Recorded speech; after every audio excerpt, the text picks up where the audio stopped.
মধ্যপ্রাচ্যে আবারও যুদ্ধের উত্তেজনা চরমে। ইরান আর ইসরায়েল দুই দেশের মধ্যে পাল্টাপাল্টি ক্ষেপণাস্ত্র হামলা চলছে। এই সংঘাতের মধ্যে একটি প্রশ্ন বারবার সামনে আসছে, কেন এত হামলা? এত চাপের পরও ইরান ভেঙে পড়ছে না? কেন আমেরিকা এবং ইসরায়েল দ্রুত বিজয় ঘোষণা করতে পারছে না? এই প্রশ্নের উত্তর খুঁজতে গেলে বারবার সামনে আসে একটি নাম, ইসলামিক রেভলিউশনারি গার্ড কর্পস, সংক্ষেপে আইআরজিসি। অনেকে এই বাহিনীকে বলেন রাষ্ট্রের ভেতরে আরেক রাষ্ট্র। কিন্তু কেন? একটি সামরিক বাহিনী কিভাবে এত শক্তিশালী হয়ে উঠল? কেন পশ্চিম এশিয়ার রাজনীতি, যুদ্ধ, এমনকি অর্থনীতিতেও তাদের এত প্রভাব? আইআরজিসির জন্ম, ইসলামিক রেভলিউশনারি গার্ডের জন্ম 1979 সালের ইসলামী বিপ্লবের পর। সেই সময় ইরানে রাজত্ব করতেন শাহ মোহাম্মদ রেজা পাহলভি, কিন্তু তার শাসনের বিরুদ্ধে জনবিক্ষোভ শুরু হয়। ধর্মীয় নেতা আয়াতুল্লাহ রুহুল্লাহ খোমেনি সেই বিপ্লবের নেতৃত্ব দেন। বিপ্লবের মাধ্যমে শাহ ক্ষমতাচ্যুত হন। ইরান হয়ে ওঠে একটি ইসলামিক রিপাবলিক। কিন্তু তখন একটি বড় সমস্যা সামনে আসে। পুরনো সেনাবাহিনীর অনেক সদস্যই ছিল শাহের অনুগত, তাই নতুন সরকার পুরোপুরি ভরসা করতে পারছিল না তাদের উপর। এই কারণেই খোমেনি একটি নতুন বাহিনী গঠন করেন, যার কাজ শুধু সীমান্ত রক্ষা নয়, বরং ইসলামিক বিপ্লবের আদর্শ রক্ষা। এই নতুন বাহিনীর নাম দেওয়া হয় ইসলামিক রেভলিউশনারি গার্ড কর্পস। ইরানের দুই সেনাবাহিনী। অনেকেই ভাবেন ইরানে শুধু আইআরজিসি আছে, কিন্তু বাস্তবে তা নয়। ইরানের নিয়মিত সেনাবাহিনীর নাম আরতেশ। এই বাহিনীর সদস্য সংখ্যা প্রায় 3.5 লাখ। তাদের আছে স্থল, নৌ এবং বিমান বাহিনী। কিন্তু আইআরজিসির কাজ আলাদা। আরতেশ যেখানে রাষ্ট্রকে রক্ষা করে, আইআরজিসি রক্ষা করে বিপ্লবের আদর্শ এবং সুপ্রিম লিডারকে। এই আদর্শিক অবস্থানই আইআরজিসিকে ইরানের রাজনীতিতে আলাদা শক্তি দিয়েছে। কত শক্তিশালী আইআরজিসি? তথ্য বলছে আইআরজিসির সক্রিয় সদস্য প্রায় 1.5 লক্ষ থেকে 2 লক্ষ। কিন্তু এখানেই শেষ নয়, তাদের সঙ্গে রয়েছে একটি প্যারামিলিটারি বাহিনী, বাসিজ। এই বাহিনীর সদস্য সংখ্যা 90,000 থেকে শুরু করে কয়েক লাখ পর্যন্ত হতে পারে। যুদ্ধের সময় বা অভ্যন্তরীণ সংকটে এই বাহিনীকে ব্যবহার করা হয়। নিষেধাজ্ঞার মধ্যেও শক্তিশালী ইরান। দীর্ঘ 4 দশক ধরে পশ্চিমা নিষেধাজ্ঞার মধ্যে রয়েছে ইরান। কিন্তু আশ্চর্যের বিষয়, এই নিষেধাজ্ঞা অনেক ক্ষেত্রে আইআরজিসিকে আরও শক্তিশালী করেছে। কারণ ইরানের অনেক বড় ব্যবসা আইআরজিসি নিয়ন্ত্রণ করে, যেমন নির্মাণ, তেল এবং গ্যাস, বন্দর, টেলিকম এবং ব্যাংকিং। অর্থাৎ সামরিক শক্তির পাশাপাশি অর্থনৈতিক শক্তিও তাদের হাতে। ড্রোন শক্তি। বর্তমান যুদ্ধে সবচেয়ে আলোচিত ইরানের ড্রোন প্রযুক্তি, বিশেষ করে শাহেদ ড্রোন।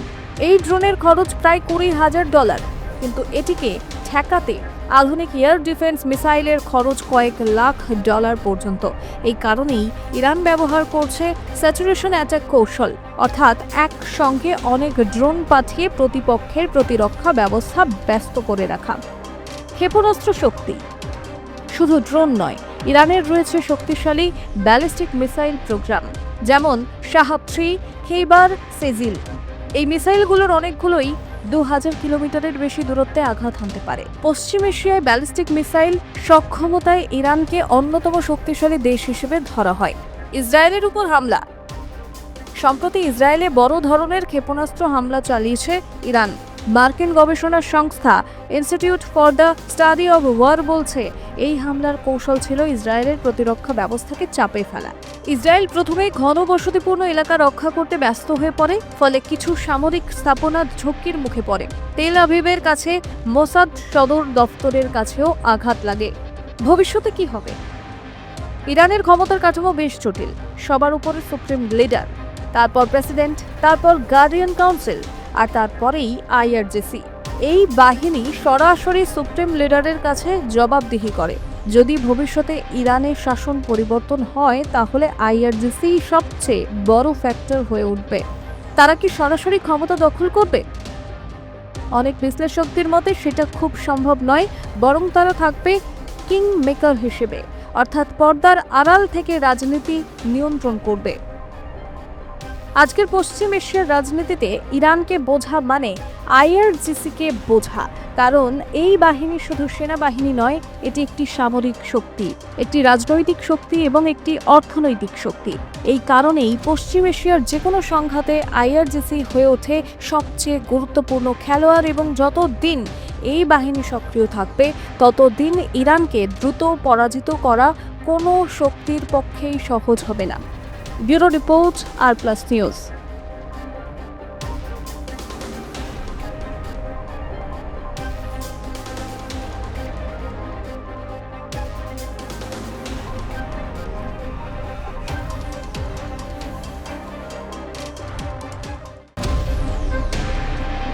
বিশ্ব রাজনীতি ও অর্থনীতির মানচিত্রে এমন কিছু জায়গা রয়েছে যেগুলো ছোট হলেও প্রভাব বিশাল।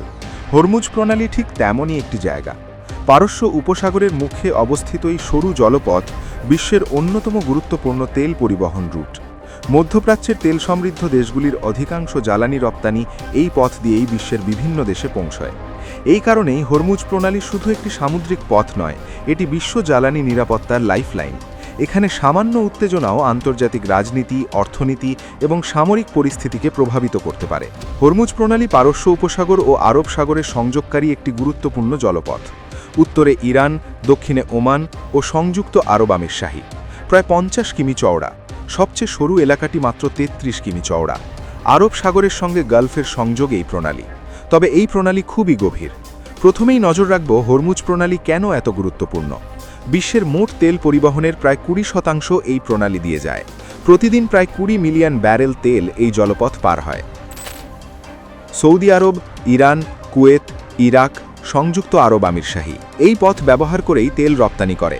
2025 সালের পরিসংখ্যান বলছে প্রতিদিন হরমুজ প্রণালী দিয়ে প্রায় 2 কোটি ব্যারেল অশোধিত তেল পাস করানো হয়। প্রতি বছর গড়ে প্রায় ভারতীয় মুদ্রায় 50 লক্ষ কোটি টাকার বাণিজ্য চলে এই প্রণালীতে। প্রতি মাসে প্রায় 3000-এর বেশি তেলবাহী জাহাজ চলাচল করে এই সরু প্রণালী দিয়ে। ইরান প্রতিদিন গড়ে 1.7 বিলিয়ন ব্যারেল তেল রপ্তানি করে। 2025 সালের মার্চে শেষ হওয়া আর্থিক বছরে ভারতীয় মুদ্রায় 6700 কোটি টাকার তেল রপ্তানি করেছে ইরান। সেন্ট্রাল ব্যাংক অফ ইরানের ডেটা বলছে তেল থেকে সর্বোচ্চ রাজস্ব আদায় এটাই। পশ্চিম এশিয়ার সংঘাতের জেরে বন্ধ হরমুজ প্রণালী, কার্যত থমকে বাণিজ্য। আমদানি রপ্তানিতে প্রভাব পড়ছে। হরমুজ প্রণালী ও সংলগ্ন এলাকায় জাহাজের লম্বা লাইন। হরমুজ প্রণালী ও সংলগ্ন এলাকায় 38টি ভারতীয় জাহাজ আটকে রয়েছে। সেক্ষেত্রে প্রায় 1100 নাবিকের ভবিষ্যৎ নিয়ে উদ্বিগ্ন ভারত। ইতিমধ্যেই মিসাইল হামলায় মৃত্যু হয়েছে জাহাজে কর্মরত 3 জন ভারতীয়র। সরাসরি ইরান থেকে খুব বেশি তেল আমদানি না করলেও নিজের চাহিদা মতো ভারতকে নিজের চাহিদার প্রায় 85% বেশি তেল বাইরে থেকে কিনতে হয়। এই আমদানির প্রায় 50% তেল হরমুজ প্রণালী পেরিয়ে আসে। আর এই হরমুজ প্রণালী পুরোটাই ইরানের দখলে বলে দাবি করেছে তারা। ফলে বিশ্বের এই গুরুত্বপূর্ণ জলপথ বন্ধ থাকায় বড়সড় ধাক্কা আমদানি ও রপ্তানিতে। ফলে বলা যেতে পারে প্রত্যক্ষ না হলেও পরোক্ষ প্রভাব পড়ছে ভারতের ওপর। কারণ ইতিমধ্যে তেহরান বলে দিয়েছে চীন ছাড়া অন্য কোনো দেশের জাহাজ হরমুজ প্রণালী দিয়ে যেতে দেখলে তা গুড়িয়ে দেওয়া হবে। ফলে এই সিদ্ধান্ত রীতিমতো চিন্তার ভাঁজ ফেলেছে ভারতের কপালে।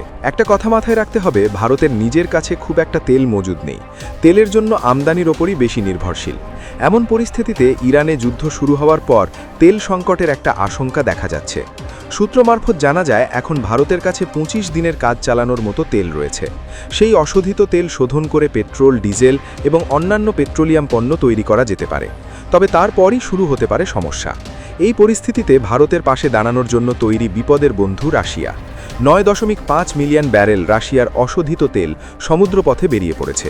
ছাড়পত্র পেলে সেই তেল আর কিছুদিনের মধ্যেই চলে আসবে দেশে। এই পরিস্থিতিতে মাথায় রাখতে হবে ট্রাম্পের হুঁশিয়ারি। ডোনাল্ড ট্রাম্প রাশিয়া থেকে তেল কেনার জন্য চাপানো বাড়তি 25% শুল্ক তুলে নিয়েছেন।